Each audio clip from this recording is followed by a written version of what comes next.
Hello, everybody. So we are now in the 12th week of the spring semester.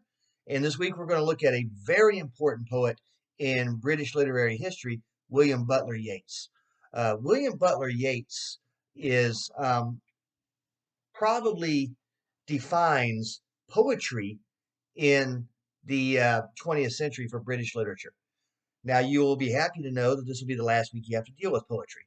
So that's that. But he lived a long time. He lived a long life, and he wrote poetry for many years, and he had sustained success over the course of many years.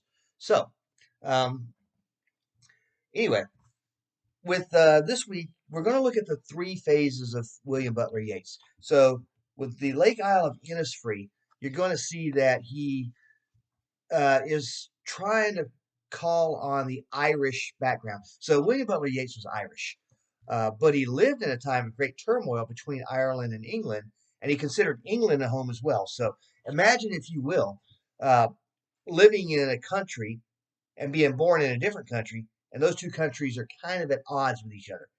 Which one do you side with? Yates never did figure out which one he wanted to side with.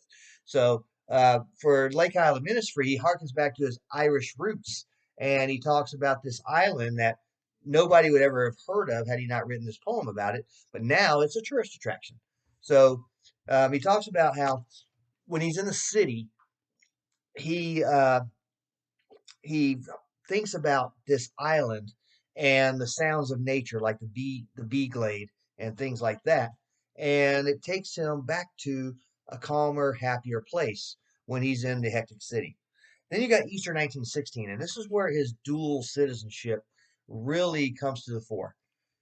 On Easter Day, 1916, England was at war in Europe. We talked about that last week with the World War I poets. So some Irish people decided that now would be the time to take over uh, Dublin and claim Ireland back for itself and say it's no longer under English rule. Well, England responded in kind in a very violent way. They sent their military back in, and they executed a lot of the leaders who were um, leaders of this uprising, to show how dare you, take up arms against England and try to declare your independence from England. Well, Yates was friends with a lot of them. Yates knew them well. Yates was a celebrity. So celebrities know politicians, celebrities know, other actors and actresses, they know writers, they know singers. Celebrities know everybody. So Yates, being a celebrity, knew a lot of these leaders that wanted to break free from England. And what England did after executing many of these people, Yates wrote this poem, Easter 1916, to eulogize them.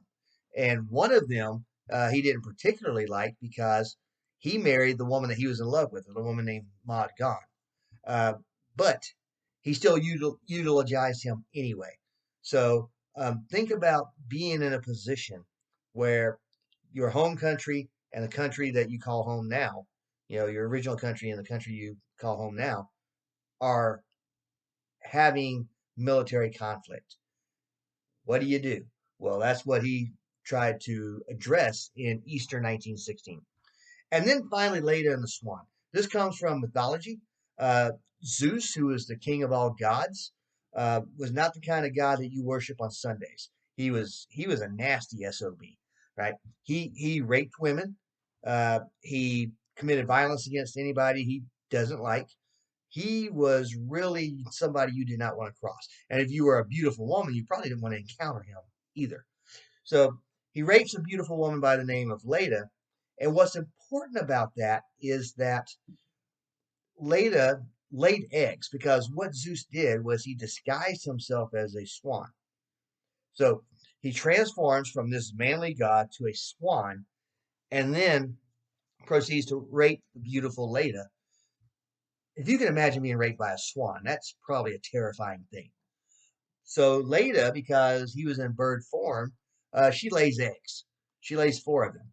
And one of those eggs was Helen, Helen of Troy, who, when she eloped with Paris from Greece to Troy, triggered the Trojan War, which lasted 10 years. And if you know about the Trojan horse, this was the Helen that they were fighting over. So two countries were fighting over where this beautiful woman should live and whom she should be married to.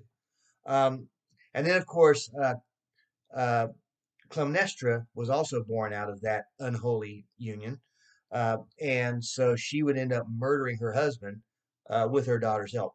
So Leda and the Swan, it's about a rape, but it also is about the idea that civilization uh, took a turn for the better as a result of this rape, and how all humankind would be changed forever because the Greeks went to this war and the Greeks became a world power, and so on and so forth. So that is Leda and the Swan. So read these three poems. There is a discussion board posting, and there is a reader response paper this week. And the reader response paper, of course, is just about Yeats. So, um, anyway, I think you're going to enjoy Yeats. I think you're going to enjoy seeing how different he was in these three poems. And yet, at the same time, uh, all these poems serve a great purpose.